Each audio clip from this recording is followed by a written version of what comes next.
Buenas tardes y bienvenidos a nuestro estudio bíblico para el 29 de octubre de 2020. Hoy continuamos nuestro estudio de la segunda carta a Timoteo, una de las cartas pastorales en el Nuevo Testamento. La semana pasada comenzamos la lectura de esta carta, de esta epístola, y notamos el tono personal de parte del apóstol San Pablo a San Timoteo, su joven colaborador y obispo en la iglesia en la zona mediterránea. Hoy vamos a ver un poco más, escuchar un poco más de las instrucciones y consejos que también le da el apóstol a ese líder de la primera época cristiana. Pero antes de comenzar la lectura, vamos a pedir la dirección de Dios en esta ocasión. Oremos. Padre Celestial, tú nos has enseñado que tu palabra nunca puede estar encadenada y que siempre es más poderosa tu palabra que cualquier otra fuerza en el mundo. Ayúdanos con esta palabra. Ayúdanos con tu Hijo, el Verbo hecho carne, para que podamos reflejar su amor y ser fieles a la proclamación de su Evangelio. Por Jesucristo nuestro Señor. Amén y amén. Vamos a comenzar la lectura del segundo capítulo de la segunda carta a San Timoteo ahora. Hijo mío, Dios te ama mucho porque has creído en Jesucristo. Pídele fuerzas para soportar cualquier cosa. Tú has oído lo que les he enseñado a muchas personas. Ahora quiero que enseñes eso mismo a cristianos en los que puedes confiar y que sean capaces de enseñar a otros. Los primeros dos versículos nos recuerdan de nuevo el tono bien personal entre Pablo y Timoteo. Y dice que Dios ama mucho a Timoteo porque él ha creído en Jesús. Dios nos ama a todos muchísimo, pero hay un amor especial que Dios tiene para con sus hijos adoptados, que somos todos los que creemos en Jesucristo. Recibimos el amor de Dios que se derrama en nuestros corazones por el Espíritu Santo cuando lleguemos a tener fe, a confesar, a profesar fe en Jesucristo, la confianza que solo Él nos puede salvar y no nosotros mismos, y que lo hace por la gracia, por su amor no merecido, ¿no? Entonces también dice que hay que pedirle a Cristo fuerzas para soportar cualquier cosa, como dice en esta traducción. Entendemos que la vida cristiana tiene sus momentos muy contentos, muy felices, muy eufóricos incluso, pero también tiene momentos de sufrimiento, de dolor, de angustia. Y son para esos momentos que tenemos que pedirle a Dios las fuerzas para poder soportar el sufrimiento, también para poder perseverar frente a los obstáculos que encontramos. Y obstáculos siempre hay en la vida de los cristianos. También dice que quiere que Timoteo aprenda a confiar en personas dignas de confianza para poder enseñarlas y también para que estas personas tengan la capacidad y el entrenamiento para poder enseñar a otros. Parte de nuestro discipulado es poder compartir nuestra fe con madurez, poder explicar lo que creemos para que otros también lleguen a conocer a Cristo y lleguen a creer en Él. El buen alumno se vuelve maestro y el maestro produce más alumnos. Es importante que repitamos todo eso y que repitamos todo ese proceso de la replicación de los creyentes a través del discipulado, el estudio de la Biblia, la oración y el buen testimonio que tenemos que dar. Vamos a continuar a partir del versículo 3. Tú, como buen soldado de Jesucristo, debes estar dispuesto a sufrir por Él. Los soldados que traten de agradar a sus jefes no se interesen por ninguna otra cosa que no sea el ejército. De igual manera, el atleta que participa en una carrera no puede ganar el premio si no obedece las reglas de la competencia. y el que cultiva la tierra tiene que trabajarla antes de poder disfrutar de la cosecha. Piensa en estas cosas y el Señor Jesucristo te ayudará a entenderlo. El apóstol compara la vida de los cristianos con la vida de los soldados, de los atletas y de los agricultores. Es importante, todos son oficios que requieren dedicación y perseverancia. Un buen soldado tiene que entrenarse, tiene que obedecer a sus comandantes, tiene que interesarse en la misión que ha recibido. No puede andar pensando en 1000 otras cosas, tiene que tener un pensamiento único dedicado a la misión. Y tiene que tener el deseo único de complacer y obedecer a su comandante, a su jefe. Así es la lealtad, es personal, es directa, es apegada, ¿no?, a una persona digna de confianza. Los cristianos tenemos que apegarnos a Jesucristo como Él siendo nuestro general mayor y nosotros siendo buenos soldados.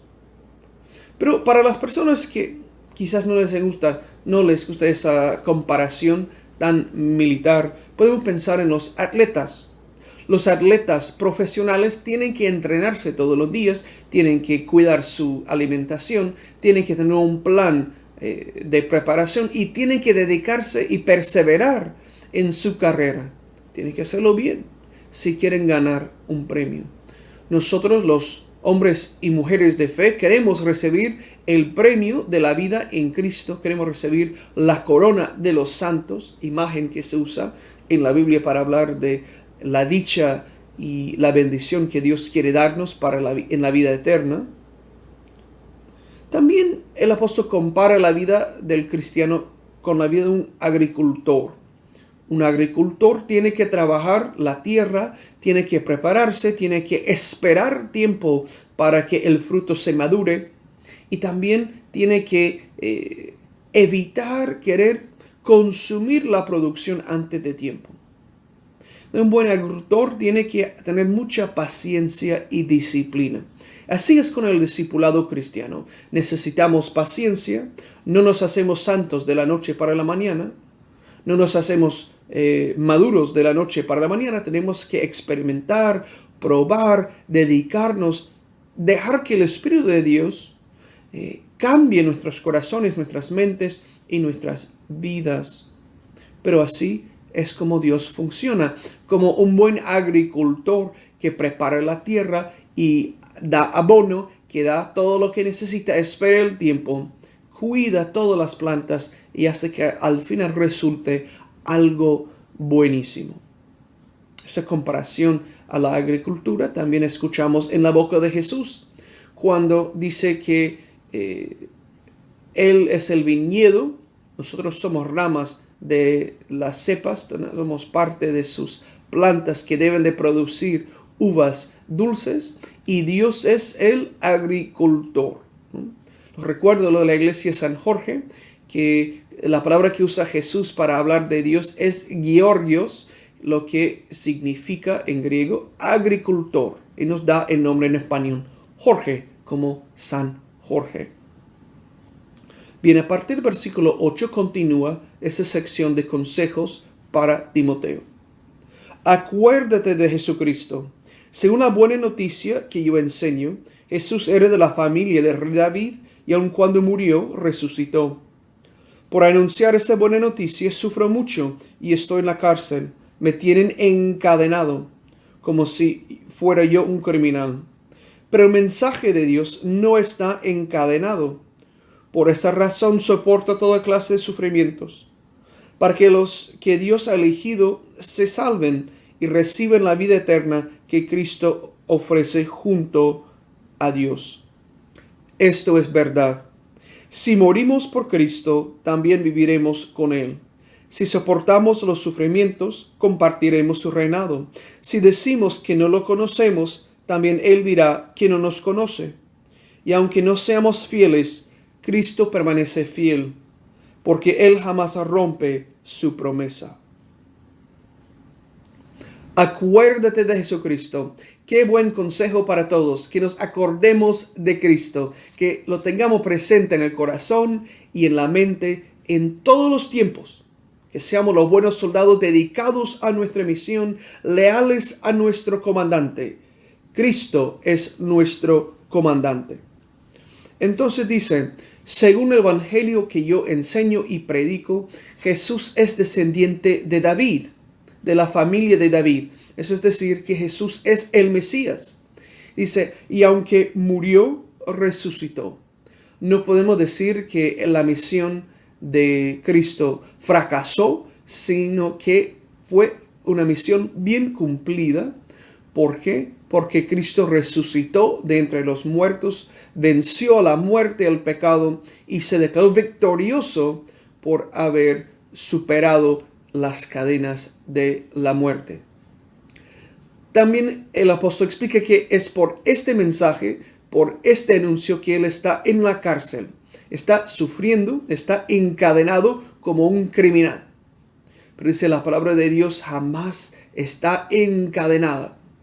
Lo que quiere decir que el mensaje de Cristo, el evangelio, lo que Dios quiere que el mundo sepa, no se puede borrar, eliminar, no se puede esconder. Un mensaje tendrá manera de predicarse cuáles sean las circunstancias.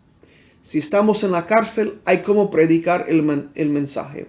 Si estamos en el gobierno, hay manera de predicar el evangelio. Si estamos en el trabajo, hay una manera, respetuosamente, de compartir el evangelio. En toda situación de la vida, hay manera de compartir el mensaje y el amor de Dios. Quizás tenemos que ser creativos, pero siempre hay manera, porque la palabra de Dios no se puede encadenar. También nos insta a todos a sufrir si es necesario por el evangelio, y que nos acordemos de una serie de verdades que el apóstol menciona. La primera verdad dice, si morimos por Cristo, también viviremos con Él. Si estamos dispuestos a ser martirizados, si estamos dispuestos a sufrir por Cristo, Él está dispuesto a permitirnos vivir en Él. Los cristianos tenemos que estar dispuestos a dar nuestra vida por el evangelio.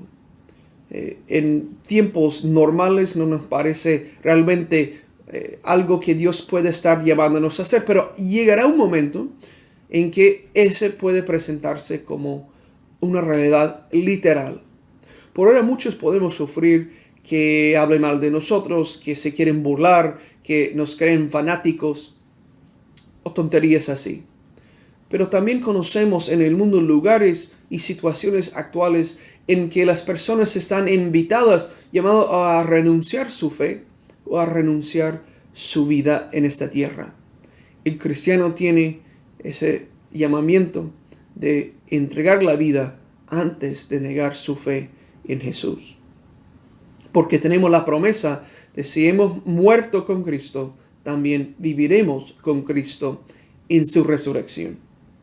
Dice, si soportamos los sufrimientos, compartiremos su reinado.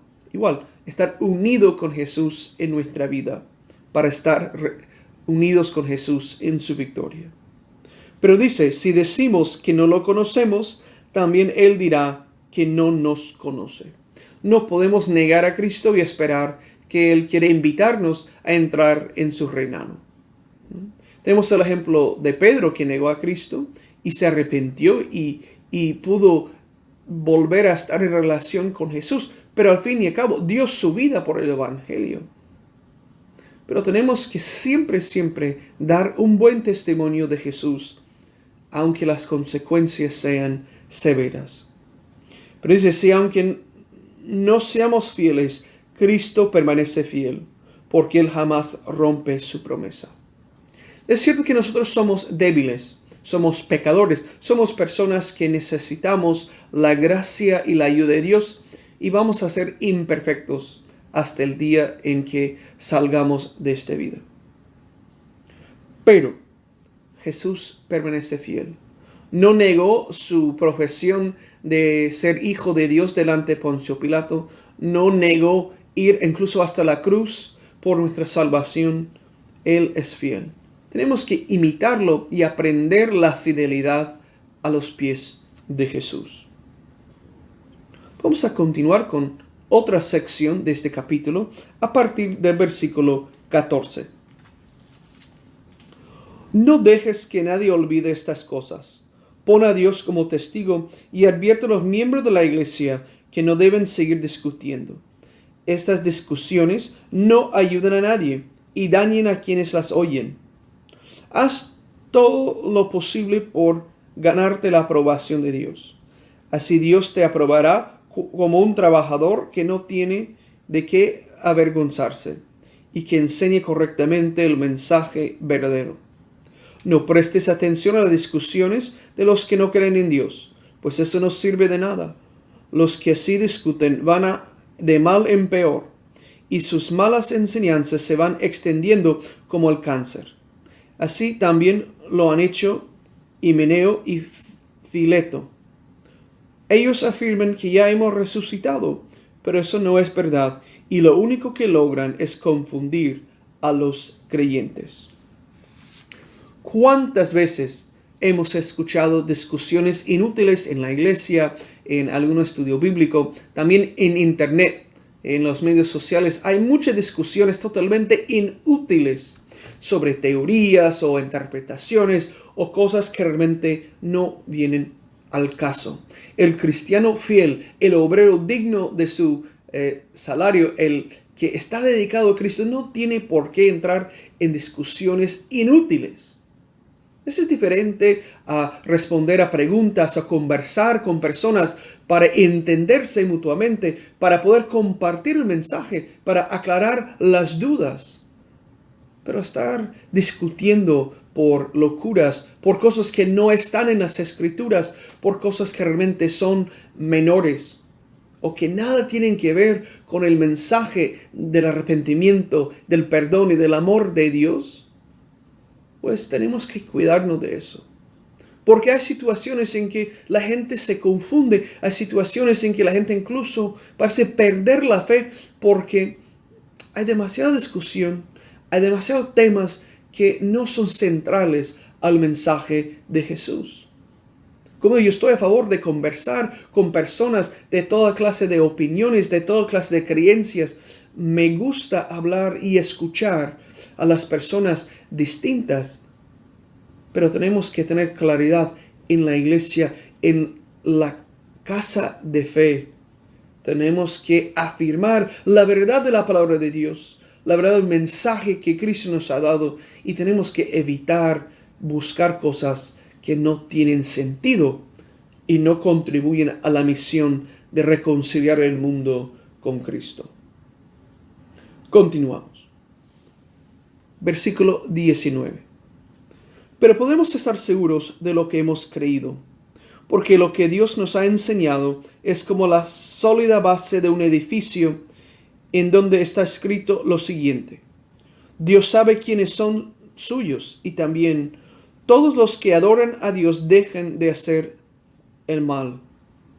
En la casa de un hombre rico no todo es de oro o de plata, sino que algunos objetos son de madera o de barro.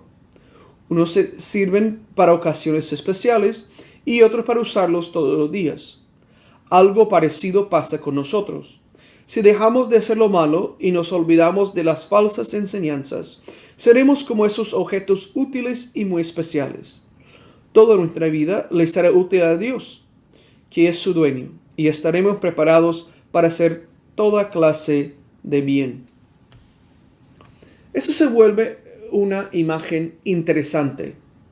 Dice que primero tenemos que estar seguros de lo que Dios nos ha enseñado. Eso lo tenemos en las Escrituras, en la fe de la iglesia que se ha conservado desde la época apostólica, ¿no?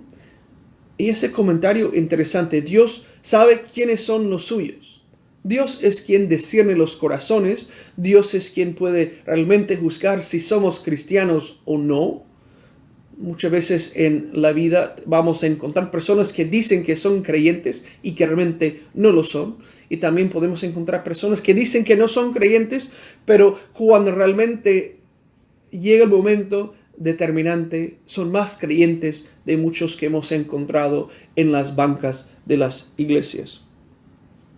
Pero dice que en la familia de Dios es como un hogar que tiene muchos objetos, como la casa de un hombre rico que tiene muchísimo, que tiene objetos preciosos, tiene objetos para el uso diario, y todos están en la misma casa, todos pertenecen al hogar y tienen el mismo dueño.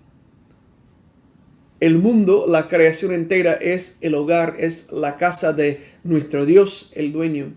Pero dice que nosotros queremos ser esos objetos de valor, esas cosas preciosas que Dios ha creado y quiere utilizar para su gloria. Y por eso tenemos también que rechazar el mal. Tenemos que dejar de practicar el pecado, la maldad, los vicios que corrompen el corazón y corrompen toda nuestra vida. Y tenemos que buscar ser fieles a Dios, obedientes a Dios. Tenemos que buscar purificarnos por la fe en Cristo. Claro, es un proceso, toma tiempo. Igual como toma tiempo pulir un vaso de plata, ¿no? O un objeto hecho de oro. Hay que pulirlo, hay que limpiarlo, toma tiempo. Pero cuando se termina de limpiarlo, se ve precioso. Y se usa en las ocasiones especiales porque es un vaso digno de elogio. Un vaso con hechura muy bonita que da gloria, da honor a su dueño. Queremos ser vasos que den valor a su dueño, a nuestro dueño, el Señor del universo. Y queremos ser útiles, ¿no?, para el reino de Dios. Sigamos. Versículo 22. No te dejes llevar por las tentaciones propias de tu edad. Tú eres joven, así que aléjate de esas cosas y dedícate a hacer el bien. Busca la justicia, el amor y la paz, y únete a los que, con toda sinceridad, adoren a Dios y confíen en Él. No prestes atención a discusiones que no ayuden en nada. Los que sí discuten siempre terminan peleando. Un servidor de Dios no debe andar en peleas. Al contrario, debe ser bueno con todos, saber enseñar y tener mucha paciencia. Cuando corrijas a tus enemigos, hazlo con humildad. Tal vez Dios les dé la oportunidad de arrepentirse y de conocer la verdad. Se darán cuenta entonces de que cayeron en una trampa del diablo y lograrán escapar. Por el momento el diablo los tiene prisioneros y hace con ellos lo que quiere. Esta última sección del capítulo, el apóstol recapitula que hay que evitar la tentación, que hay que evitar las peleas y las discusiones inútiles, y da una razón muy importante por qué los servidores de Dios deben ser buenos con todos, saber enseñar y tener mucha paciencia. Y esa razón es que cuando vamos a corregir, aquí dice a nuestros enemigos, pero si pensamos solamente en cualquier hermano errado, si vamos a corregir a otro, tenemos que hacerlo con cierta dulzura, con firmeza, con sabiduría, paciencia, porque la razón de la corrección pastoral no es avergonzar a los demás. No es poner en mal a los demás. Es para que puedan arrepentirse y convertirse al Señor, para que puedan cambiar sus ideas equivocadas, para que puedan cambiar su conducta, para que puedan cambiar las cosas que estorban en su vida y que los han hecho presa fácil para el diablo. Y cuando hablamos del diablo, estamos hablando de esas fuerzas del mal que están en el mundo. Estamos hablando de las tentaciones, del pecado, los sistemas del pecado. Y claro, también estamos hablando de esos seres espirituales que se rebelan contra Dios y que quieren corromper el mundo. Esa es su tarea. Quieren ir en contra de todo lo que Dios ha afirmado.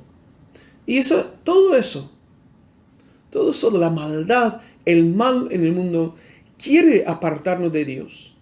Pero Dios es bueno, Dios es misericordioso y nos da su gracia y nos envía maestros y pastores con sabiduría y paciencia para que podamos aprender a ser cada vez, cada día, mejores discípulos de Jesucristo. Para recapitular, este capítulo, un poco más largo que el capítulo anterior, recuerda a Timoteo que tiene que tener paciencia, que tiene que evitar discusiones y pleitos y que tiene que ser un maestro dedicado a la obra de cuidar a las ovejas de Dios. También tiene que ser una persona con disciplina, con dedicación y con mucha paciencia, porque lo de ser discípulo, lo de ser cristiano es un proyecto de toda la vida. Antes de despedirnos del estudio de hoy, vamos a orar y pedirle de nuevo la bendición de Dios para con todos, y vamos a orar juntos el Padre Nuestro. Santo Dios, te damos gracias porque tu palabra tan viva y eficaz es para enseñarnos, para instruirnos, para que podamos ser mejores servidores tuyos, para que podamos ir purificando nuestras vidas, para encontrarnos en tu reinado como vasos útiles y preciosos, dignos de darte gloria y honor. Y pedimos que tu palabra siempre siga obrando en nosotros para que podamos llegar a ese destino, que es estar en tu casa y disfrutar de tu gloria y tu magnificencia. Y ahora, Padre, oramos como tu Hijo Jesús nos enseñó. Padre nuestro que estás en el cielo, santificado sea tu nombre. Venga tu reino. Hágase tu voluntad en la tierra como en el cielo. Danos hoy nuestro pan de cada día. Perdona nuestras ofensas, como también nosotros perdonamos a los que nos ofenden. No nos dejes caer en tentación, y líbranos del mal. Porque tuyo es el reino, tuyo es el poder, y tuya es la gloria, ahora y por siempre. Amén. Mis hermanos, que Dios los bendiga, y recuerden que el próximo jueves tenemos nuestro estudio bíblico a la misma hora, a las 6 de la tarde, por Facebook y YouTube, y cualquier hora después que lo quieren encontrar. Muchas gracias de nuevo, que Dios los bendiga. Amén.